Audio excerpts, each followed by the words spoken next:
Hi guys, I am Monika Singh. Welcome to target for IQ।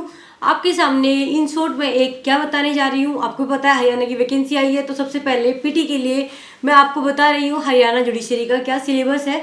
ठीक है, इसको थोड़ा सा देखेंगे, एक ओवरव्यू लेंगे इसमें। यहाँ पे हम आप जैसे कि आपको पता है कि कितने क्वेश्चन आते हैं, तो 125 इसमें क्वेश्चन आते हैं। ठीक है, 125 125 क्वेश्चंस आएंगे और इसमें क्या होता है, एक क्वेश्चन 4 मार्क्स का होता है। अगर हम टोटल मिला के देखें तो 500 मार्क्स का आपको ये होता है। और इसमें निगेटिव है कितनी, 1/5 की निगेटिव मार्किंग दी गई है। अब मैं आपको बताने जा रही हूँ जो पीटी में आपके सब्जेक्ट्स आते हैं। ठीक है, देखिएगा मैंने यहाँ पर सब्जेक्ट्स के नाम लिखे हैं और यहाँ पर मैंने एक अप्रोक्सीमेट मतलब एक नंबर्स लिखे कि ये फिक्स नंबर नहीं है कि हाँ इतने का ही आएगा, ना ही एक सिलेबस में बताया हुआ है, बट हम एक जनरल ओवरव्यू इसका ले रहे हैं, बस सिर्फ आप लोगों को समझाने के लिए। ठीक है, ऐसा नहीं कि इसमें इतने ही क्वेश्चन आते हैं, बट आपको एक ओवरव्यू पता होना चाहिए कि जब आप किसी सब्जेक्ट को पढ़ रहे हैं तो वो कितना इंपॉर्टेंट होगा उस चीज़ के लिए। ठीक है, तो सबसे पहले सीपीसी और लिमिटेशन में टोटल हम ज़्यादातर देखते हैं 20 क्वेश्चन आते हैं।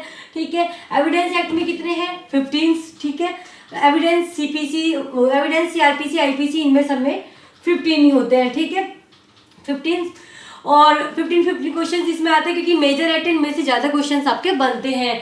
एंड पंजाब कोर्ट्स एक्ट में हमारे कितने आते हैं, 2 और 3 के करीब इसमें आते हैं आपका। और नेक्स्ट देखेंगे हम इंडियन कॉन्ट्रैक्ट एक्ट, इसमें आपके थोड़ा क्वेश्चन ज़्यादा आते हैं, इसको अच्छे से पढ़ाई करेंगे आप।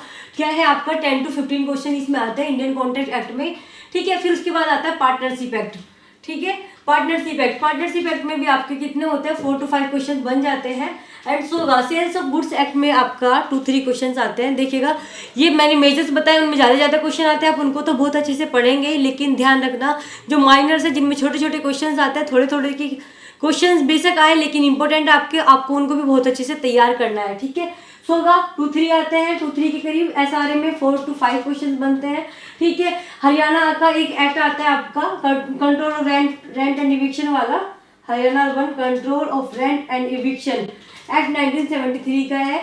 ठीक है, इसमें से भी आपके बहुत कम क्वेश्चन बनते हैं, लेकिन आपको ये भी बहुत अच्छे से पढ़ के जाना है। ठीक है, हिंदू लॉ मुस्लिम लॉ में आपके टोटल मिलाकर के 10 क्वेश्चंस के करीब इसमें से आते हैं, तो 20 मार्क्स का आता है। ठीक है, एंड लॉ ऑफ रजिस्ट्रेशन आपको कितने का आता है, 2-3 मार्क्स का आता है। ये मैंने आपको एक छोटा सा ओवरव्यू दिया है सिलेबस का, और उसमें अभी हम एक छोटा सा पॉइंट पढ़ेंगे कि देखिएगा करंट अफेयर्स हो सकती है आपकी, इसमें कौन सी नेशनल और इंटरनेशनल उसकी। ठीक है, पॉलिटी भी आती है इसमें, पॉलिटी डायरेक्ट कॉन्स्टिट्यूशन सब्जेक्ट नहीं है, बट पॉलिटी के कुछ क्वेश्चंस, लीगल हिस्ट्री है, ये सब कुछ आता है इसमें। एंड रीजनिंग एप्टीट्यूड को भी आप क्या करेंगे, ध्यान से देखेंगे। तो मैंने एक हल्का सा ओवरव्यू आपको बताया किसके बारे में, जो पीटी का आपका सिलेबस है। आप इसके अकॉर्डिंग अपने जो भी आपके पास टाइम बचा इसमें तैयारी कर सकते हैं। तो thank you so much for this watching video. Thank you.